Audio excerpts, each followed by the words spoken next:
Hi everyone, this is Nick, aka Crazy Cookie on the PokerVip forums. Today I'm kind of restarting a challenge kind of series that I started at the back end of last year and never really got underway with for a number of reasons. The idea of the challenge was pretty much could a micro stakes someone who's beaten the micro stakes beat Snowy, or if not beat Snowy, how could I do against them? And I think this was slightly flawed in the way that I set it up initially because it was aimed at purely me trying to beat Snowy rather than me using Snowy as a study tool. Um, the past month or so, I would say that that's kind of been reversed. And okay, I'm playing Snowy and I'm so far beating it. And I'd love to be able to say after 50,000 hands or whatever that I could beat Snowy, but that's irrelevant. It's more how I'm using it to study, how I'm using it to learn more about my range, about my opponent's range. Um, and today I'm just going to share with you kind of like how I use Snowy. I'll probably be making a few of these kind of videos, maybe sporadically, maybe weekly, we'll see. We have a journey post on PokerVip for kind of dedicated to Snowy study. So I'm sure there'll be a link to that somewhere with this video. So check that out. You can see the discussions. There's some guys in there who've used Snowy quite a bit, who are quite good with it. There's people who are just starting out with Snowy. If you want to find anything more about it, then that's probably your best bet, other than these videos. So yeah, today I'm just going to play Snowy. I'm kind of talk you through how I use it. A lot of people use Snowy in a way they just try to be Snowy, and although like maybe you could argue that's the whole point of it, you're trying to reach a GTO approximate kind of game. I don't think that really that's a realistic target, just because of the way Snowy constructs its ranges. I mean, it's going to have maybe 30 hands, each of which consisting of a mixture of 10 to 30% of the time. So it can have like 9-7 suited 10% of the time and 10-8 suited 12% of the time, or 12% of those combos rather. So it's like it's just not humanly possible. So it's important to kind of like be, I guess you could sort of like go as close to Snowy as possible, but I don't think that that's really too helpful in real life, because at the end of the day we come up against people who make some massive mistakes, and playing the GTO approximate won't be as high EV as taking an exploitative line. Anyway, we all know that. So I'm just going to share with you how I use Snowy. Hopefully you can learn something if you've got Snowy and you're struggling on ways to use it. This is one way. There's a lot of other ways. So yeah, so pretty much we have, the way I'm using it is I have my ranges here, all built. I'll go through these when we need to. Doesn't really matter about these. You can make your own ones that may well be better, may well be, very similar. And I don't stick to these religiously. Like sometimes I'll deviate slightly, and in game I deviate quite a bit because, like, if we look at our mid position range, if we've got a load of fish, then we can begin opening maybe a few more King X suited connectors, Ace X maybe, and same in the button. If we've got people who fold a lot, I'm going to open all these. So, against Snowy, I'm going to stick to them fairly strongly, but in game I don't. So yeah, I'm just going to play against him. I haven't really got small blind opening range, so I kind of guesstimate here, which is probably not the best thing to start off with, but oh well. And typically what I will do is I will get into situations where I'll kind of like discuss my thought process. So twos here, I think raising we can do. We can also check back. This isn't a situation we get into tons in real life, so I don't worry about it too much. The Jack 9 here. So on this kind of board texture, I've been leaning towards having two types of bet sizes on wetter boards. One being around 60%, so here it'd be like 2.75, maybe 2.5 in that kind of region. And I would do that with my Ace-X that I'm value betting and my draws. And then I'll go slightly bigger with my more, maybe I would do that with like 10s and 8s, so go bigger.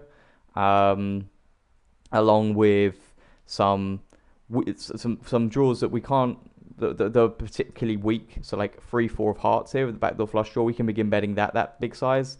We want to polarize that part of our range. So pretty much the hands that we kind of want to bet but aren't great go into that range. Here, I think this is pretty standard just to go for this kind of sizing. We have a straight draw. We have some backdoor stuff as well. We block ace jack, ace nine, those kind of hands.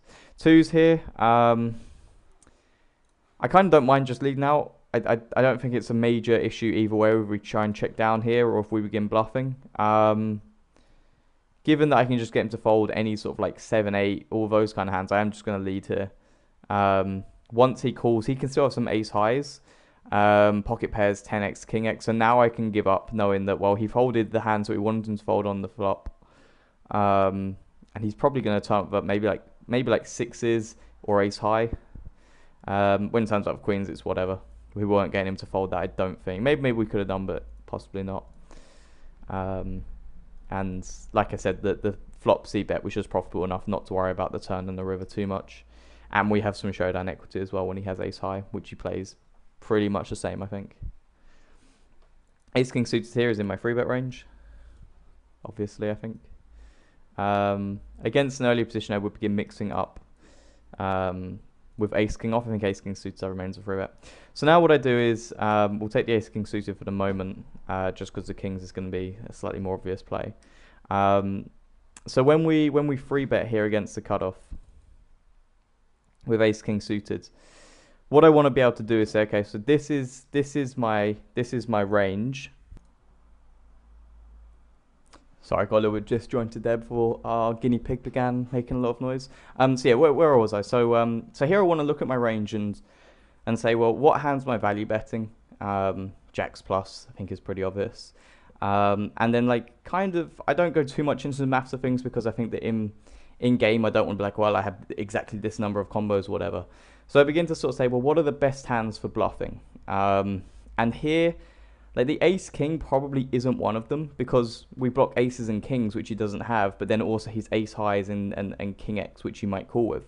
So a better range to begin bluffing would be like jack 8, queen 8, 9-7 has straight draw, 8-6 having two pairs quite nice, 7-5 having a straight draw, 6-5 I can check back. So I probably want to begin betting some more of these kind of hands here. So the ace 10, the king jack, the queen 8, the jack 8. Maybe not these ones because they've got to pair actually. They come into our checking range. So the range we probably want to be betting here consists a lot of this sort of like ace 10, king jack off, maybe ace 7 suited, ace 2 suited with a flush draw, those kind of hands. Whereas ace king, it kind of doesn't really block the hands we want it to block. It's still beating hands like ace queen, ace jack. So I'm probably going to lean towards a check with this hand to then call a bet on the turn and then decide on the river. We would also be doing this with our 8x. I don't think I check back any overpairs here. But I don't think checking's too bad. On the ace, we're now just going to call twice. On that particular river, it's actually really interesting. Simply because he can have like ace jack and ace queen. I don't think he has too many sets here. Like he could play a set like this, but I think he just bets anyway. So I'm slightly inclined to bet, and I am inclined to bet, and it just turns into what kind of size. I don't have too many bluffs here. I'm expecting it. I want him just to call with an ace, so I'm going to go for around about just under half pot, and expect him to call with, well, to him to call with a king there is quite, I think, quite bad because the way I've constructed my range is simply I don't have any bluffs there. I probably bet ace queen suited plus and leave it at that. Kings here, I just get in. I make it like 25, and if he shoves, we call, and if he folds, whatever. But yeah, so that's an interesting spot with the ace king because that's an example of where I think that Snowie's made a slight mistake by calling the king jack. I think he has some ace x that he'd rather have in his range there to call. And the way I've actually constructed my range, it might be a case where he should actually overfold there just because I don't have any bluffs. I think it's a spot which we can exploit people in real life as well because, again, they might call there thinking, oh, well, I can just have Mr. Flush draw or whatever, when that isn't the case. My range is pure value there. We want everything to call or maybe induce some bluffs. So value betting ace queen plus I think is standard and fine. The a7 here we call pre-flop, which is fine. Against this sizing, we're going to fold. I don't really have a check raising range on this board, so we kind of have to just widen our check calling range, and a7 just isn't in there. It wouldn't be an awful candidate because we do have a couple of backdoors. We block 7-8, 6-7, but against this sizing, he's just not doing it. So he's polarizing his range, and we don't have any cards really that block that part of his range. Like the ace does, it blocks ace, jack, aces. But other than that, I'd much rather begin to do some stuff with, king, queen, ace, queen, king 10 suited, just because it blocks a little bit more of his polarized value range, value part of his polarized range, and it has some equity, of course. But I don't mind just folding a7 suited to that size. We also in real life don't get too many people just potting that kind of flop, so we will be able to widen our calling range, and it will be against the smaller size, so that's kind of helpful. Here's the hand queen 2 suited, which I think we did put in here. Yeah, so the green line sort of like suggests that I'm going to do it against people who fold a lot. I tend to mix it up here against Snowy, just so that I have the experience of knowing what to do with queen 2 suited when he free bets it to fold. So this ace 10 here, we can now go here, like I cut off call versus free bet. Isn't quite in there, card off 4-bet isn't quite in there, so we can fold this. And this is something that I find I used to struggle with a lot, and I wouldn't just go ahead and copy these because these are catered to the hands that I'm comfortable playing with, and so on. And there's some 4-bet bluffs somewhere which are just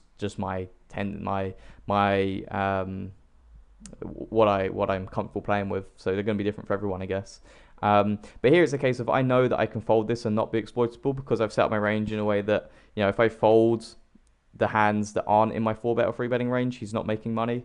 So in game, I can begin to exploit by overcalling or over 4-betting against people who are 3-betting a bit too much. But against Snow, I don't see any reason to begin going for some to begin overcalling or over bluffing. Just stick to the range. I may do a session at some point where I do the opposite and I begin trying to exploit everything. Who knows? This Jack 10 here, I feel like this first of all, this is a ball which I'm not going to begin betting. I'm not going to have my polarized betting range that I mentioned earlier. So I'm just going to have a complete standard range of 2.75, around 65% pot. I might go a little bit smaller, but I'm happy with around 60%. And then I kind of just pick the best hands to bluff with along with my value hands, and Jack 10 I think fits very nicely into it. Blocks ace 10, ace jack, which is nice, has the back door, it has some equity against hands like pocket 9s, 8 7s. So I think this is a good hand to bluff with. I was going to say it's going to be annoying if he raises because of what I want to get into here. It would be on the turn. What I want to get into here is on the turn how I would then begin to polarize my betting range. And this may well fit into the polarized section of that because it blocks ace jack and ace 10. So yeah, but we have to fold to that. 6 jack, I kind of like just going ahead and betting in this spot. This is just a spot that Snowy puts us in, which we don't get very often in real life. But once someone checks on that kind of board, they just don't have a king that often. Jack high doesn't have much showdown value, so it's kind of fine just to go ahead and bet. We have some equity against like a small pocket pair that limped, and we'll have 2 overcards to it, so it's going to be fine. But like I said, it's not a spot that Snow puts us in. Snow puts us in, we don't get into real life that often. Interesting spot with queens here. I think that typically in real life, I would be happy to go ahead and 4-bet this because I think people 3-bet a little bit too wide on the button. But against Snowy, I think it's probably best to call because I don't really want to make it 20 then fold to a shove. So I think calling's probably best. And when I kind of begin looking at my range, what kind of range we're probably looking at, the best one to do, it's probably like this would be our 4-bet / calling range, would probably be the best one to go for. So like maybe get rid of 9s. So we're probably looking at 10s, jacks, queens we can call. We'd 3-bet aces and kings. Sorry, cold 4-bet aces and kings. Maybe ace king off as a bluff, and then we'd be able to call with ace queen, king queen suited. Maybe that might be a good hand to bluff as well. Ace jack suited is probably a fold. So you're probably looking at, in terms of a calling range, probably something like this. Maybe we have aces and kings in there some of the time. But yeah, so given that, we just check call if he bets. When he goes check check, I'm expecting here him to have some bluffs, or him to have some just like ace highs that check back the flop. I'm kind of, when I look at my range here, I'm thinking, well, I have ace king and ace queen. They don't really need to begin betting because they beat a lot of his bluffs. So I probably decide here that I can probably just check call with my entire range. Goes check check, and then on the river, we can now say again, well, we win with ace king and ace queen enough of the time we can check them. We could value bet queens, jacks, tens, but it's kind of gross when we get raised. It doesn't give him an opportunity to value bet an ace. And the fact that we're checking these hands probably means we should check these. So I'm okay to check down. And him having ace king is whatever, really. He can also just turn up with like a worse ace that he checks down that we beat with ace queen and ace king.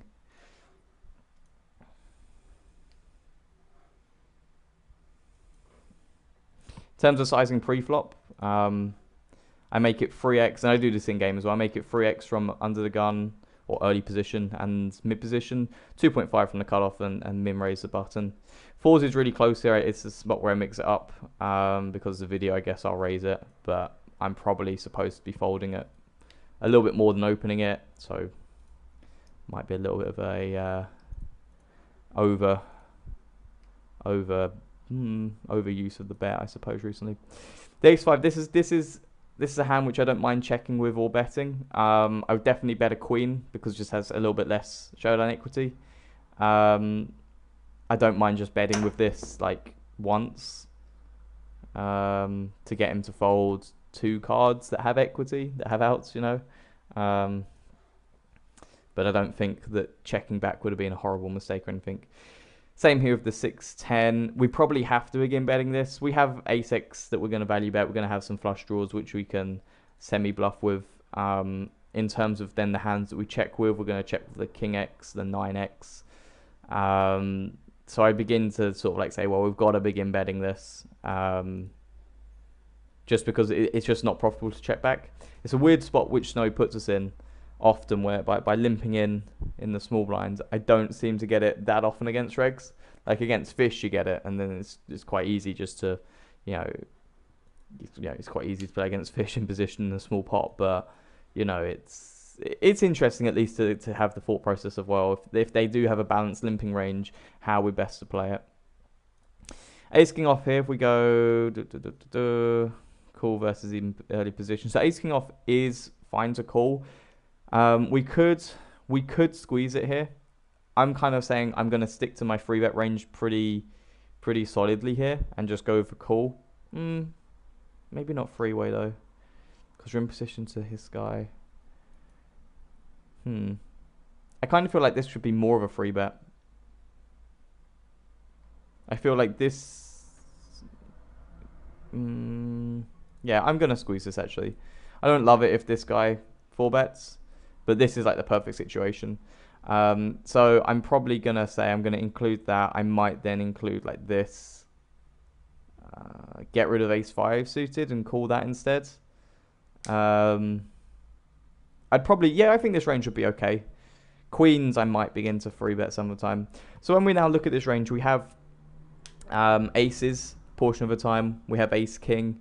Do we want to begin bluffing this board? I think we probably do, because I don't see the small blind calling much with an ace. I think he calls with some pocket pairs. So it's a board which, like, from an exploitative point of view, we could just bet 6-5 and 5-4 and see what he does. Check queens and kings. Check or bet aces, and then all the ace-king, ace-queen we could check. But I kind of feel like here, if I want to bluff, I want to value bet as well. If he does have ace-jack, jacks and 9s and ace-jack's the only worry I have here. I'm kind of tempted to check. Like, my initial thought was check, just because like he can only really have ace-queen, which we're getting 2 streets from anyway. So I'd rather polarize my range a little bit here by betting 5-4 suited, 6-5 suited, certainly with flush draw and backdoor flush draw, aces, and then maybe ace-king when I have the king of spades. So this is now a pretty good turn for us, because it's less likely as jacks. Goes check call. It's not a great river for us. The flush draw gets there. I'm kind of thinking here, like the only hand that can really call us, that we want us to call, will be ace queen, and that's a pretty narrow range to be aiming for. Like, can he have king queen? Maybe, but I probably guess he folds that on the turn.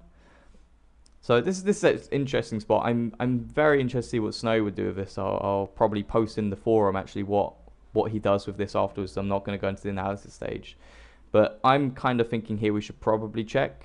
We have aces that we can value bet. So I'm kind of thinking here to just give up with this. Might be a bit too timid. And he did have king queen of clubs. Okay. So I don't think that was horribly played by any means. The a7. So I haven't actually got the ranges here really. So probably let's look at sort of like the button range and tighten them slightly. So we just fold this one. I'm not too sure on blind play. That's probably the next area of studying I'm doing.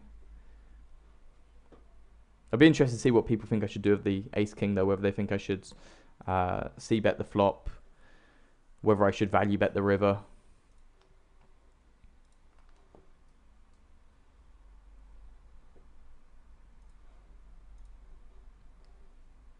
Or if I should even free bet in the first place. Maybe calling would be best.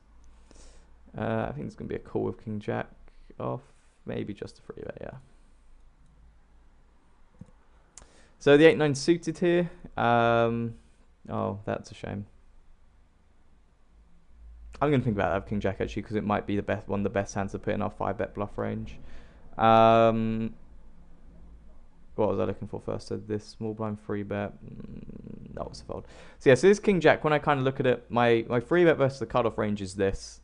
So the hands I then call will be jacks, queens, some ace king or ace queen suited type of hands. What are the best hands to 5-bet bluff with? Probably this hand. Like if I have a 5-bet bluffing range here, which I will do, if we first of all get rid of the hands that I'm going to call with, or just definitely not consider 5-bet bluffing with, I probably want to get rid of the ace-x because they block his 4-bet bluffing range a bit. So then we're kind of like, well, this is for value aces and kings. Ace queen off, probably get rid of that. We could call it possibly, but I don't know whether ace queen off or king jack off's better 5-bet bluff. It's probably king jack off because we block a few less of his bluffs, but we still block kings. I guess king queen off would have been the best. We don't have that, so I'm kind of thinking here I take king jack off, turn it into my 5-bet bluff of like $45, and kind of be done with it. And if he shoves, he shoves, and if he folds, he folds.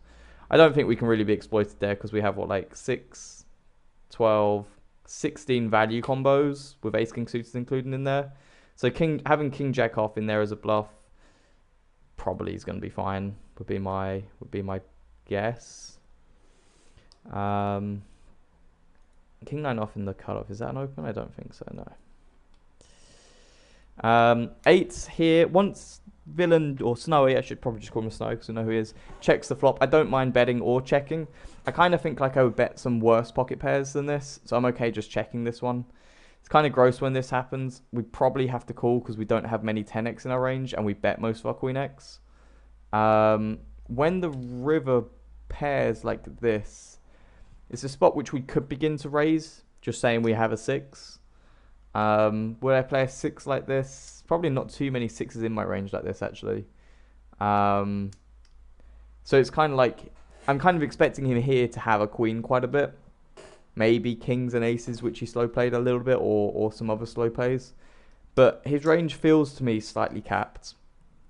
Or certainly like a large portion of it is capped. He's going to have some nutted combos, like enough of the time to make it a bit of a headache for us to work out the EV of bluffing, but not enough to really, make it a massive difference either way. So I don't think that bluffing would necessarily be horrible here, but the other option, of course, is we can just call and bluff catch against his king x, blah, blah, blah, blah, blah, 7, 8 kind of hands, 9, 8 hands. He was planning to check raise on the flop, although I'd imagine he'd c-bet those. His ace highs might take this line.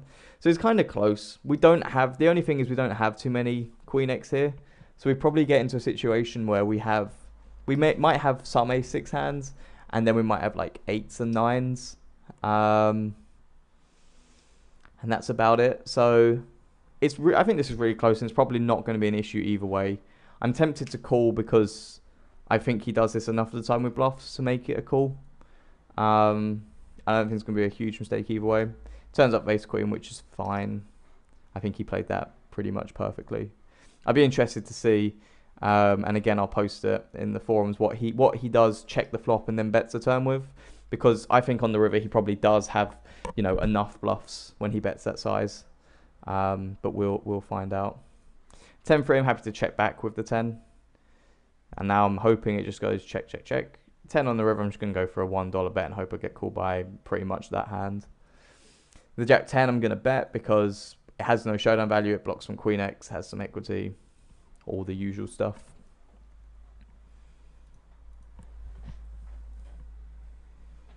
Oh, the 8-4. I'm just going to check. I think that might have been a raise. Can be a fold. So I don't mind mixing up there and having it as a fold that time.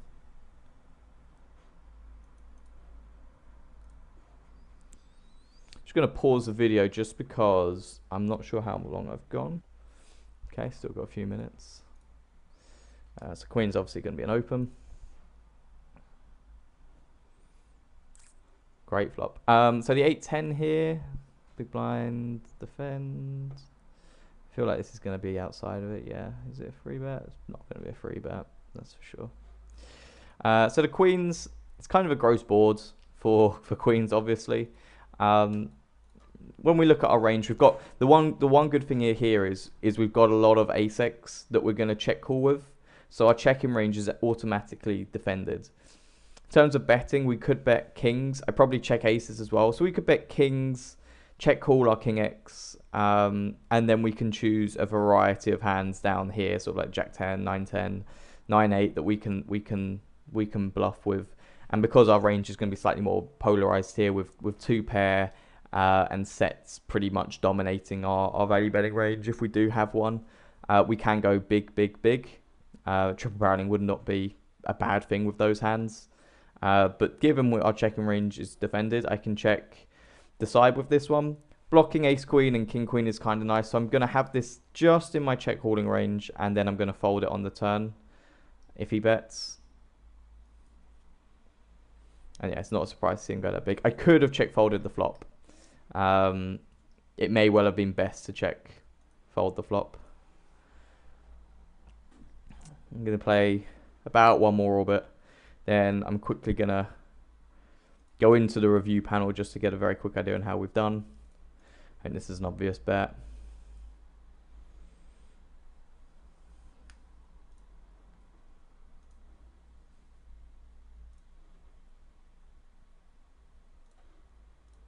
Okay, if we don't get playable hands, we're going to fold the 9-7. We'll see what happens. Okay, check. Pretty much same as everything else. We want to bet it. We have a gut shot, etc. So we're going to get rid of this because it's not playable. Hopefully Snowy now doesn't crash on me. It's done that a few times, which isn't fun when it crashes halfway through a session.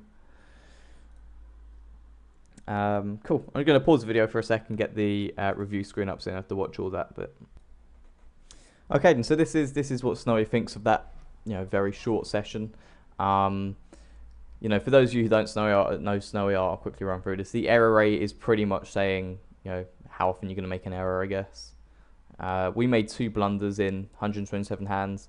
We can browse the blunders, which I'll very quickly do, just because I'm interested to see what they are. I'm expecting like the queen's call. Okay, so king jack off. I put this in my free betting range for reasons, so I'm not too fast. Oh, it's actually the 5 bet. So in terms of the 5 bet range here, we can sort of like have a look and see what Snowy 5 bets. And does he never 5 bet? Okay, so he does raise. He raises. I'm guessing this is going to be like, yeah, aces, jacks, and then some ace-x. So that's fine. That's how Snow's constructed his range, and we can't really do much against that if we're in the cutoff. The way I've constructed it is because I expect when Snowy does this, for him to do it with, oh, press the wrong button. I expected him to do this sort of like re-raise with the majority of his bluffs are going to be the ace-x suited, which we can see here they are. So like ace-deuce through ace-8 suited, he bluffs with. Ace-queen suited, he might not get in. Ace-jack off, he probably won't get in. So doing it with, and like only king-queen suited is the only Broadway bluff, it looks like. So with the king-jack, we effectively don't block any of these hands, whilst we do block kings and jacks. So I think king-jack off is actually going to be a fine hand to 5-bet there. It's quite difficult to see that not being profitable. And the same again in game. And you have one with queens where we call. Snowy, I'm going to assume, wants us to raise. Again, it's probably going to come down to, just how different people construct their ranges. We're saying here that we never call. Okay, so if we never call, and we're pretty much taking the top portions of our range, so jacks plus, then ace king, ace queen, ace jack suited plus, and then some other ace-x blockers, ace 10 suited plus ace-x blockers. This is where I mean by Snow. We can't really play like Snowy because he's not going to be doing this the whole time. Like sometimes he's going to fold ace-5 suited most of the time. Sometimes he's going to raise, and then it's a different percentage. So it's not possible for us to play like him, but it's interesting just to see how he plays his range. We'll quickly go back on to see this just so that we can see some things, I guess, once it comes up. So, I mean, for those of you who haven't seen Snow before, you can do this kind of thing. You can see where Snowy thinks I've made the blunders. See, it's all pre-flop. We can see that I've made, a few errors post-flop. Those errors are likely not to be as big. Now, one thing I would stress is like not to go, I'm making all these errors and worry about it, because you got to remember that you're playing against the machine, and the machine's going to say anything that isn't what the machine says to do is a mistake. So in game, it's probably fine. There's no point really looking at any of this balance stuff or even this because the sample's so small. Yeah, hope you enjoyed that. Post any questions here, or definitely check out and post and ask any questions in the Poker Snow study area, Poker Journey. That's probably where I'm going to answer the most of the questions. This video will probably be put up in there as well. And yeah, hope you enjoyed the video.